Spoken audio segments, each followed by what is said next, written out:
program guru penggerak, pendidikan guru penggerak. Di sini budaya positif saya gambarkan dengan gambar Ki Hajar Dewantara. Kenapa? Karena filosofi Ki Hajar Dewantara itu di era kurikulum merdeka ini justru menjadi yang utama. Orangnya sudah tiada, dulu ternyata sangat visioner dan layak kita gunakan kembali di era modern ini. Langsung saja ya, budaya positif. Sedikit profil saya. Ini foto ketika masih kurus ya. Ya, sebelum diberi banyak lemburan itu kurus, sekarang malah jadi seperti ini ya. Yang penting sehat.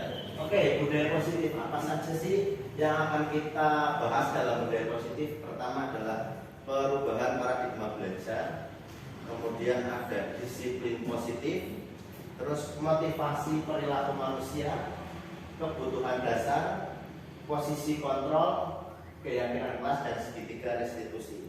Nah, untuk mempersingkat waktu langsung kita masuk ke materi yang pertama, yaitu perubahan paradigma belajar. Nah, sebelum memulai kegiatan perubahan paradigma belajar, saya butuh bantuan 2 orang.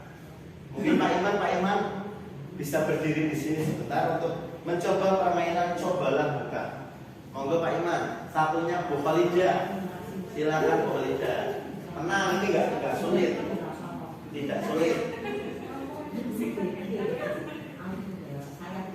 Nah, silakan sini biar teman-teman bisa melihat. Nah, permainan cobalah buka ini enaknya Bu Khalida saja yang mempertahankan supaya tidak buka ya. Jadi Bu Khalida ceritanya ini di dalam tangannya menggenggam sesuatu. Ini sangat berharga. Iya, di dalamnya sangat berharga. Nah, ada waktu 30 detik untuk Pak Iman. Bukan membuka. Gimana caranya biar Bu Khalida membuka tangannya? Boleh dengan rayuan bisa, dengan paksaan bisa, dengan hadiah juga bisa. Silakan, waktunya 30 detik. Bebas ini? Bebas, nanti ya Pak. Kalau saya ini bagaimana? Silakan caranya. Bisa mulai waktu 30 detik dari sekarang. Jalan ya sebentar. Adik-adik jalan. Ini waktunya kok berjalan. Oke, pakai timer dari sini aja ya. 30 detik dari sekarang. Silakan Pak Iman. Silakan Pak Iman. Gimana caranya? Bagaimana caranya lu buka kepala? Sendiri aja.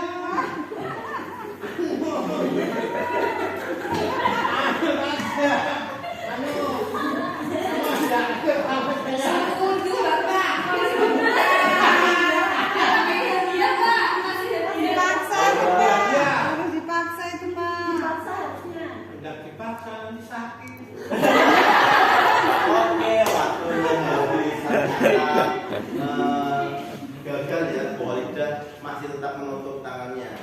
Gimana kalau kebalikannya sekarang Pak Iman yang pegang? Tadi Bu belum selesai, jangan ulang dulu. Sini sekarang gilirannya Pak Iman. Pak Iman yang menggenggam tangannya. Pura-puranya gimana caranya dengan membuat Pak Iman biar mau membuka tangannya. Nah, silakan ayo. Ini timernya jalan ini. Oke, 3, 2, 1.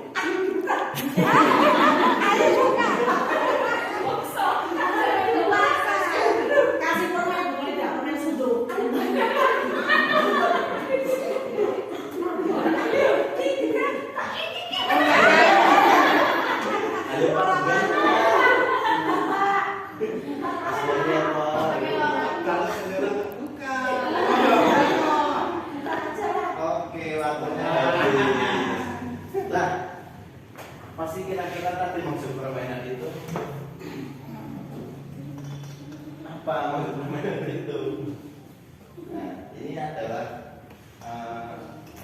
berkaitan dengan kita dalam kehidupan sehari-hari. Sebenarnya yang pegang kendali untuk sesuatu itu adalah diri sendiri ya. Artinya seperti tadi Bu Holida diminta membuka, kalau dia tidak mau ya nggak akan pernah mau membuka, karena kontrol itu ada di tangan orang masing-masing. Makanya ini dalam kehidupan sehari-hari itu ada yang namanya miskonsepsi kontrol. Nah ini contohnya seperti tadi, ilusi guru mengontrol murid. Kadang-kadang kita berpikir kita bisa mengendalikan siswa, sebenarnya itu salah. Tapi siswa yang mau mengikuti peraturan guru karena kadang butuh keberadaan guru itu sendiri. Kemudian ada ilusi bahwa semua penguatan positif itu efektif dan bermanfaat.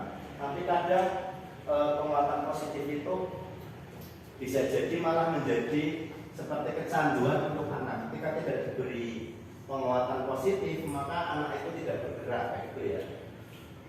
Kemudian ilusi bahwa kritik dan membuat orang merasa bersalah dapat menguatkan karakter. Kadang-kala kita sebagai guru, tolong sih kamu berangkatnya pagi, kasihan Pak gurunya dimarahi kepala sekolah. Nah itu juga sebenarnya hanya sebuah ilusi. Tetap kontrol ada di anak. Kemudian ilusi bahwa orang dewasa memiliki hak untuk memaksa, ini juga sebenarnya adalah sebuah ilusi. Kontrolnya tetap ada pada anak. Mau dipaksa seperti apapun, kalau anaknya tidak mau, dia tetap tidak mau, gitu ya.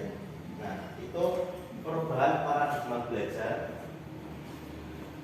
Dulu paradigma belajar itu semuanya berupa stimulus dan respon. Sekarang berupa teori kontrol. Contohnya, salah satu saja ya. Nah, ini contoh yang paling terakhir saja ya. Model berpikir menang atau kalah, model berpikir menang dan menang. Di era abad 21 ini, paradigma belajarnya itu adalah ada critical thinking dan kolaborasi. Nah, sekarang model yang sekarang adalah berpikir menang dan menang. Artinya apa? Dalam sebuah pembelajaran tidak ada anak yang perlu peringkat 1 dan peringkat terakhir. Itu adalah model lama yang harus ditinggalkan. Kenapa? Karena ketika ada kompetisi dalam sebuah kelas, itu akan menimbulkan kecemasan. Makanya paradigma lama ini menang kalah ini harus ditinggalkan, karena semua berkolaborasi bagaimana caranya agar semuanya sama-sama berprestasi, ya. Makanya kita disuruh dari kurikulum 13 meninggalkan peringkat itu sebenarnya karena era abad 21 itu harus sudah model pembelajarannya kolaborasi. Itu Bapak Ibu, kenapa kita harus meninggalkan peringkat. Itu perubahan paradigma belajar yang baru ini banyak. Saya jelaskan gambaran besarnya saja, karena kalau dijelaskan semua terlalu panjang lebar. Nanti ada modulnya, bisa saya bagikan kepada Bapak Ibu semua. Lanjut. Kemudian disiplin positif.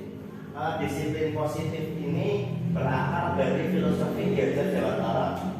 Ini salah satunya pendapatnya beliau yang ada dalam buku berjudul Pemikiran Konsepsi Keteladanan Sikap Merdeka, cetakan kelima tahun 2017.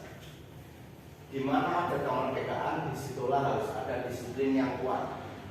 Sesungguhnya disiplin itu bersifat self-disiplin, yaitu kita sendiri yang mewajibkan kita dengan sekeras-kerasnya.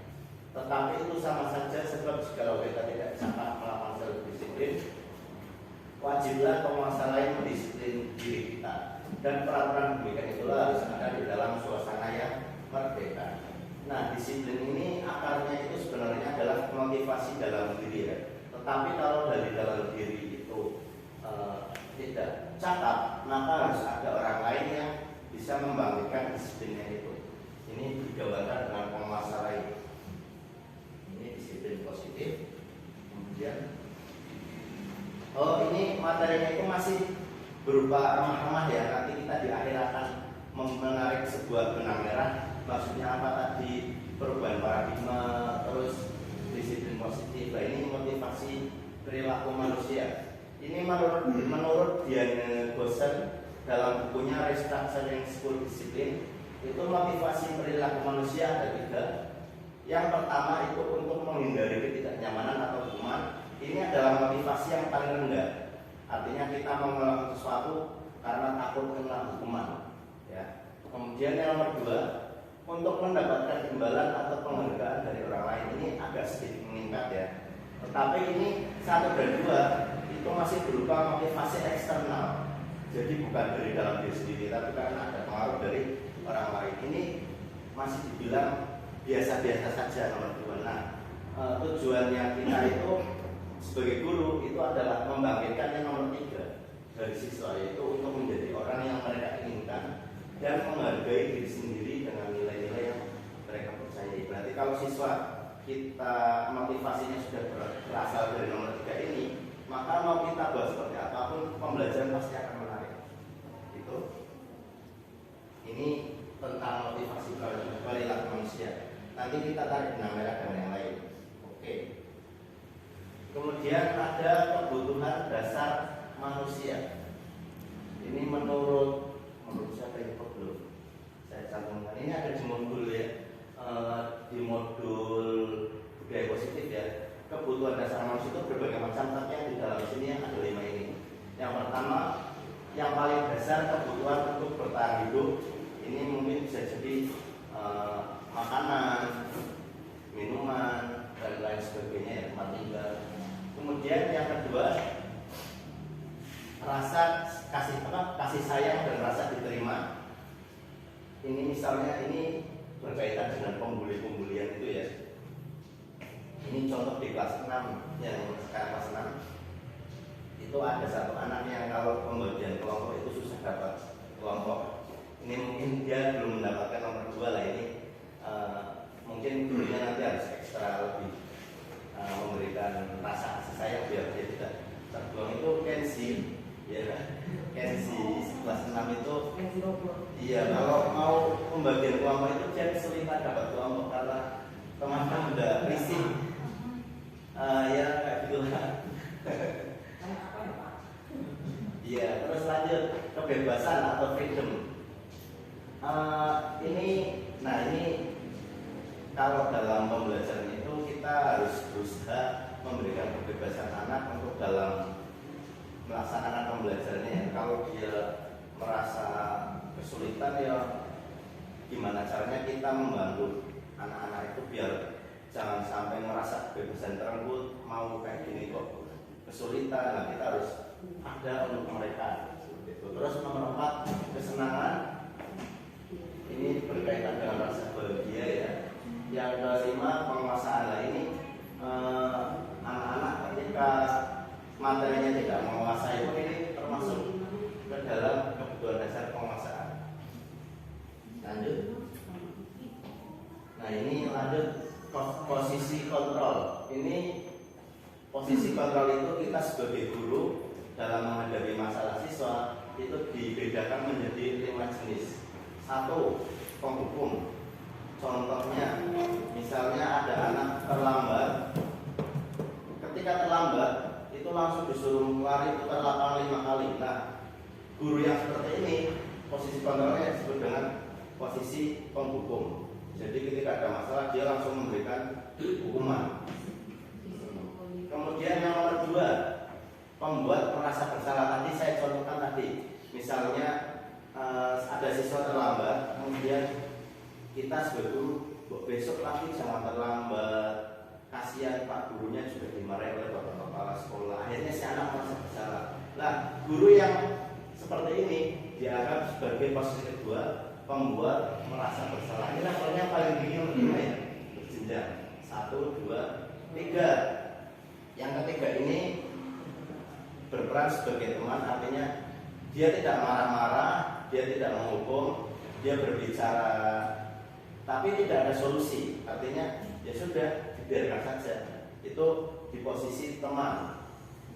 Yang keempat itu adalah pemantau. Ketika membuat kesalahan, si pemantau ini juga sudah tidak marah-marah lagi. Dia posisinya datar, kemudian menanyakan konsekuensi. Kalau kamu terlambat, konsekuensinya apa? Nah, itu adalah pemantau. Nah, tetapi kita di era Merdeka Belajar ini, seorang guru diharapkan ada di posisi manajer. Ketika posisi manajer, ketika ada siswa yang berbuat salah, maka si manajer ini memfasilitasi anak untuk menemukan solusi dari permasalahannya. Dia menguatkan identitas anak bahwa kesalahan hal yang wajar, tetapi tidak berhenti di situ. Dia harus mencari solusi dari permasalahan siswa. Siswa yang harus menemukan sendiri berdasarkan nilai-nilai kebajikan. Oke, lanjut. Nah, nilai kebajikan itu apa? Nilai kebajikan itu adalah berasal dari keyakinan kelas. Sudah membuat keyakinan kelas masing-masing? Dan jadi keyakinan kelas itu diawali dari membuat peraturan dulu di kelas. Semua siswa mengajukan peraturan apa di kelas yang akan dibuat di kelas. Misalnya tidak boleh makan di dalam kelas, berangkat tepat waktu dan lain sebagainya. Itu keyakinan kelas, tetapi tidak berhenti di situ. Ini masih keyakinan kelas itu harus bersifat abstrak atau nilai. Kalau tadi kan masih berupa peraturan, seperti tidak boleh makan, berangkat tepat waktu, itu masih berupa peraturan. Nah, dalam keyakinan kelas yang tadi masih tidak boleh, itu dihilangkan. Kita ubah menjadi kalimat positif. Misalnya tadi tidak boleh makan kelas, berarti di dalam kelas harus tertib. Nah, itu kita buat semuanya menjadi positif. Kemudian yang nilainya hampir sama itu disatukan dalam satu nilai positif yang harus diyakini bersama. Contoh kalau punya saya ini di sini ada dari hasil anak-anak membuat peraturan, akhirnya buatlah seperti ini, nilai-nilai yang akan diyakini bersama. Disiplin, artinya tadi misalnya terlambat, berarti dia melanggar nilai kedisiplinan. Misalnya tadi, wah berbicaranya kok saru, berada tidak berada, dia dia melanggar nilai berada. Atau misalnya dia buang sampah sembarangan, berarti dia telah melanggar nilai kebersihan. Nah, itu nilai-nilai keyakinan kelas ini yang akan disepakati bersama. Dari tadi aturan-aturan yang berupa perintah negatif itu nanti diubah menjadi yang namanya keyakinan kelas. Keyakinan kelas ini ya senantiasa dibuat dalam bentuk positif. Keyakinan kelas hendaknya tidak terlalu banyak sehingga mudah diingat dan dipahami oleh semua warga. Ini nanti fungsinya untuk apa? Sebagai kita manajer, nanti ini fungsinya untuk kita melakukan yang namanya restitusi. Restitusi. Restitusi adalah proses menciptakan kondisi bagi murid untuk memperbaiki kesalahan mereka, sehingga mereka bisa kembali pada kelompok mereka dengan karakter yang lebih kuat. Ada yang namanya hukuman, ada yang namanya reward. Nah, yang terakhir adalah restitusi. Kalau hukuman itu membuat siswa menjadi merasa gagal. Misal tadi berangkatnya tidak tepat waktu, akhirnya disuruh lari muter lapangan 5 kali. Teman-temannya melihat, akhirnya dia menjadi seorang yang merasa gagal. Tapi restitusi, dia menguatkan posisi anak bahwa semua orang itu bisa saja melakukan kesalahan, ya, semuanya bisa saja melakukan kesalahan. Tetapi, nah, dalam restitusi ini ada 3 langkah yang disebut dengan segitiga restitusi, ya. Yang pertama, menstabilkan identitas. Jadi, menstabilkan identitas itu tadi bahwa semua orang itu bisa berbuat salah, hal yang wajar untuk melakukan kesalahan. Misal ada anak berkelahi, pertama yang dilakukan adalah menstabilkan identitasnya. Amarahnya biar ada dulu, terus habis itu ditanya, oke, marah itu hal yang wajar, semua orang bisa saja marah. Itu yang pertama adalah menstabilkan identitas. Kemudian validasi tindakannya salah. Nah, ini baru ditanyakan, kamu kenapa kok melakukan hal itu? Semuanya itu pasti ada alasannya. Kenapa kok sampai marah? Kita harus tahu dulu alasannya mereka, dan bukan hanya dari satu sisi, ya, dari berbagai sisi. Berkelahi kan nggak? Bukan satu orang, satunya juga ditanyakan alasannya kenapa. Ketika sudah pada validasi tindakan yang salah, baru yang nomor 3 yaitu menanyakan keyakinan. Sesuai tidak dengan nilai yang sudah kita yakini di kelas, sesuai tidak nilai apa yang kita langgar di sini. Nah, ini adalah tindakan yang ketiga. Jadi dia sudah, identitasnya sudah kembali, emosinya sudah normal lagi.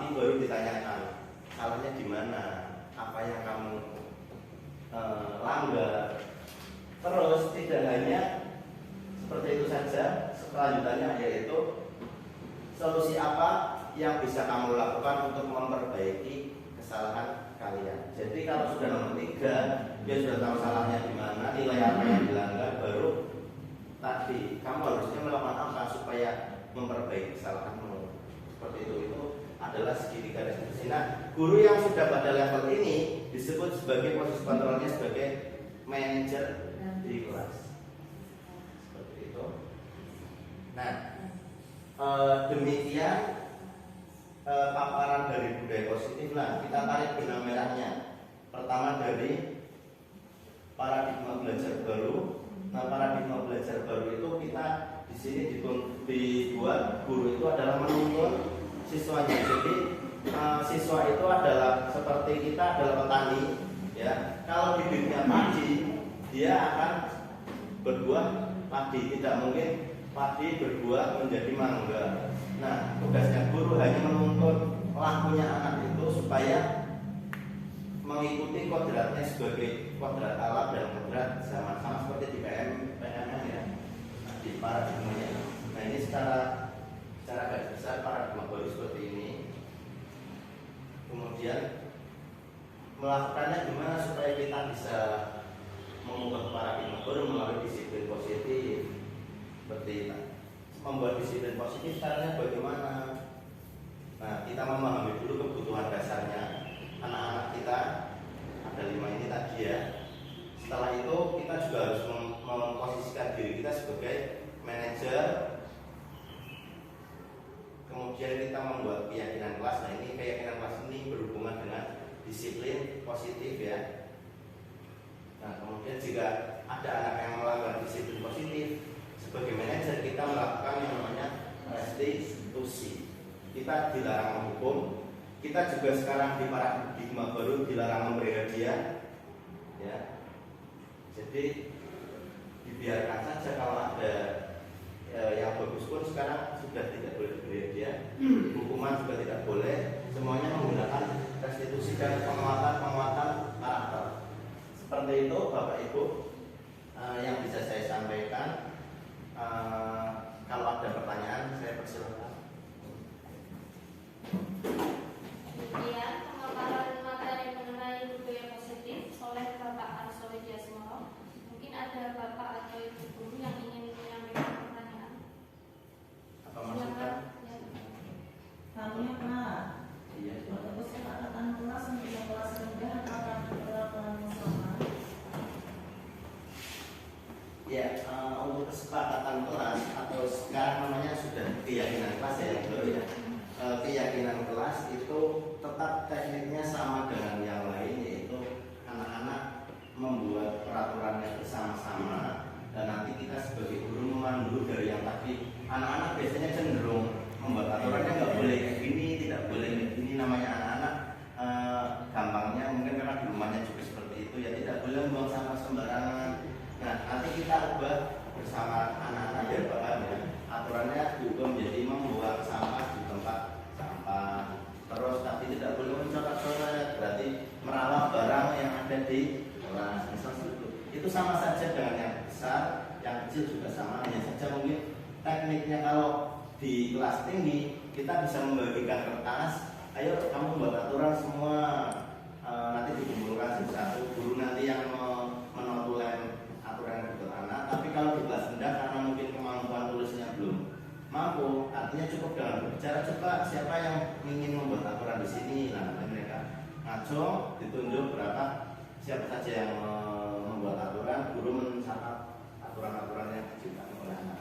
Tetapi sampai bentuk keyakinan kelas ini tetap yang memandu adalah gurunya ya. Kalau anak-anak sepertinya masih belum mampu untuk menciptakan keyakinan kelas ini, masih harus dipandu oleh gurunya. Seperti itu, Bu. Oke, terima kasih. Oh ya, sedikit tambahan, kalau untuk keyakinan kelas sendiri sebenarnya ini namanya ada nilai-nilai kebajikan ya. Kalau nilai kebajikan ini sumbernya berbagai macam. Ada yang contohnya profil pelajar Pancasila itu juga termasuk nilai kebajikan ya. Bisa dicampur dengan nilai-nilai kebajikan dari yang lain. Itu ada berbagai macam sumber. Nanti bisa saya berikan juga untuk referensi Bapak Ibu dalam membuat keyakinan di kelasnya masing-masing. Begitu Bu Jati. Oke, terima kasih Pak Arso. Mungkin ada lagi dari bapak ibu guru yang lain. Saya Ya. mau tanya Pak, kenapa guru tidak boleh memberikan hadiah kepada siswa? Ya, terima kasih Bu Yanti. Memberikan hadiah kepada siswa itu nanti ada yang namanya iri. Di dalam kelas itu ada kecemburuan dalam kelas. Karena tadi seperti saya bilang, paradigma baru itu kita belajarnya berkolaborasi, bukan lagi kompetisi. Kalau zaman dulu saya SD kan berlomba-lomba untuk menjadi yang terbaik ya. Kalau sekarang tidak, kita berlomba-lomba bekerja sama untuk membuat satu komunitas yang bernilai positif. Nah, ketika ada hadiah misalnya, saya pun tahun kemarin masih membuat hadiah berupa bintang-bintang ya, dan itu memang yang namanya kompetisi itu menimbulkan kecemasan. Akhirnya apa? Yang tidak pernah dapat hadiah merasa minder, yang dapat hadiah terus juga dia pengennya terus. Ketika temannya ada yang merasa lebih baik, dia tersaingnya, akhirnya menimbulkan gesekan-gesekan tertentu. Nah, itu yang di paradigma baru berusaha dihindari oleh diinstruksikan ya, untuk dihindari oleh guru ya, memberikan hadiah, karena banyak yang dampak. Yang namanya reward and punishment ya sebenarnya ada manfaatnya, tetapi di era Merdeka Belajar sekarang bisa dianalisis, menurut analisnya Merdeka Belajar itu lebih banyak pengaruh buruknya, makanya berusaha dihilangkan. Untuk sementara waktu ini dengan paradigma yang sekarang kita tinggalkan dulu hal seperti itu. Gitu ya. Ya. Mungkin ada lagi yang ingin mengajukan pertanyaan atau menambahkan.